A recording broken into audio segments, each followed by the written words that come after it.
Bonjour à tous.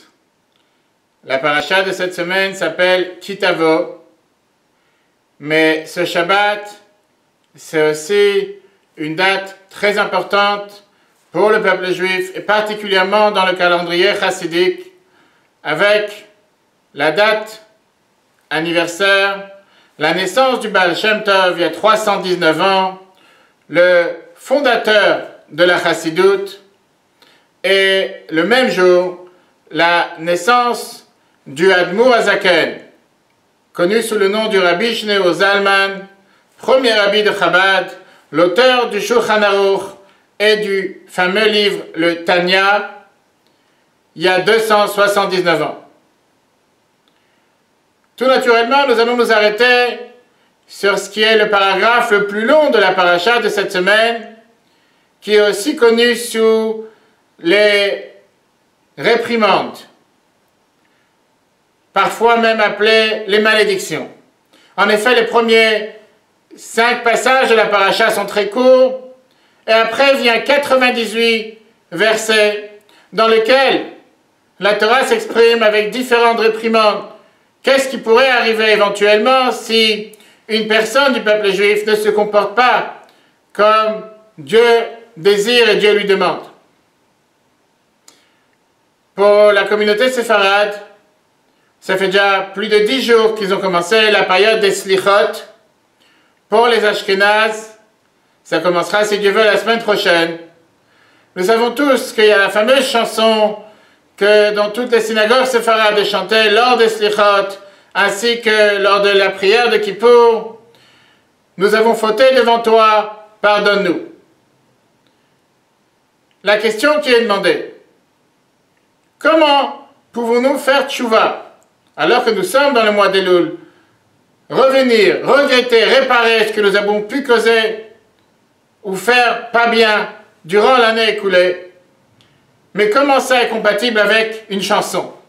En général, quand on vient s'excuser pour une erreur que nous avons faite, nous devrions plutôt être amers, tristes, avec des larmes et des pleurs, et pas forcément en chantant.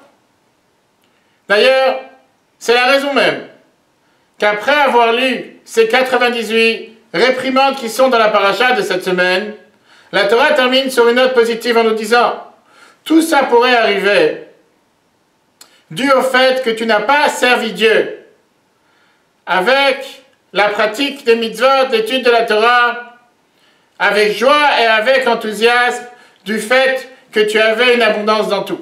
Rashi, sur place, vient et nous donne l'explication basique, qui est que ces réprimandes peuvent arriver dans le cas où quelqu'un ne fait pas ce que Dieu il attend de lui.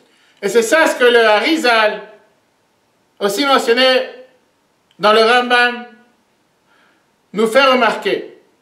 Tu peux parfois avoir quelqu'un qui fait à la lettre ce que Dieu il attend de lui. Chaque mitzvah il est présent, il étudie la Torah, prie 3 fois par jour avec minyan. Il va faire scrupuleusement les mitzvahs de la meilleure manière. Mais malheureusement, tout ce qu'il fait est sans joie, sans vitalité. Il peut paraître qu'il le fait parce qu'il est forcé, parce qu'il va dire: mais c'est quelque chose de sérieux, servir Dieu. Je fais mon travail, je fais mon service de Dieu, je dois être sérieux. Il n'y a pas ici de place à la joie. Faire ce que Dieu lui demande, c'est quelque chose de très sérieux. Parfois, il peut même oublier ce que le roi David nous dit dans les psaumes, le chapitre 40, servir Dieu avec joie.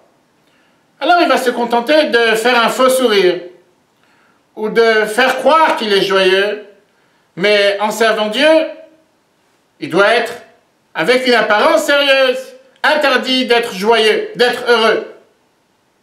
Le Harizal nous dit que ça a été l'erreur à laquelle Moshe fait allusion dans la paracha de cette semaine en, justement, avertissant le peuple juif. Il peut parfois avoir quelqu'un qui va faire ce que Dieu il attend de lui à la lettre, mais si jamais il le fait sans joie, sans vitalité, alors parfois il peut mériter de recevoir toutes ces réprimandes.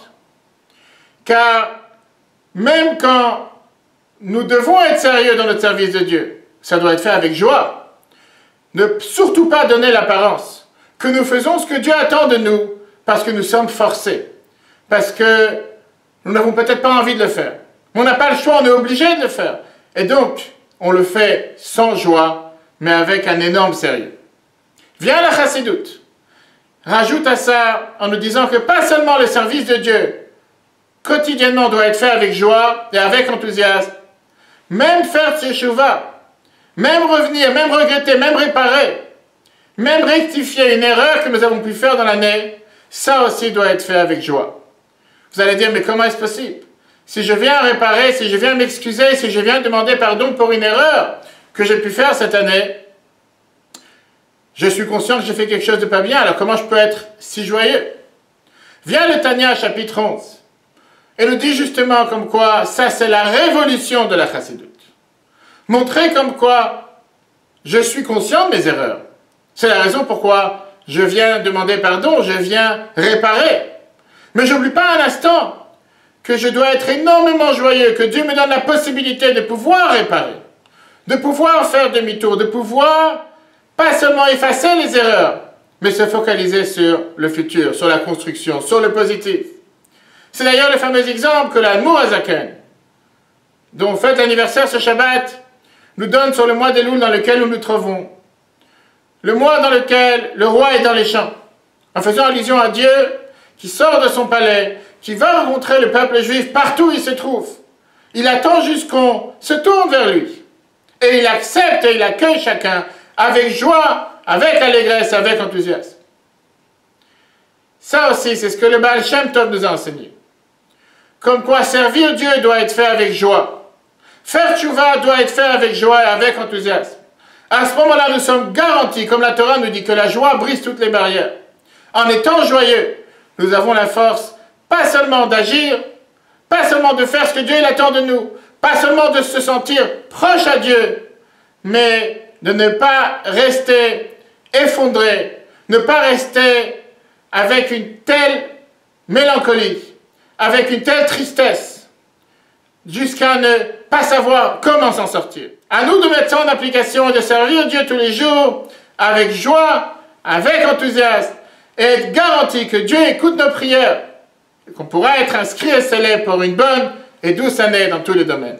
Très bonne journée à tous et à la semaine prochaine.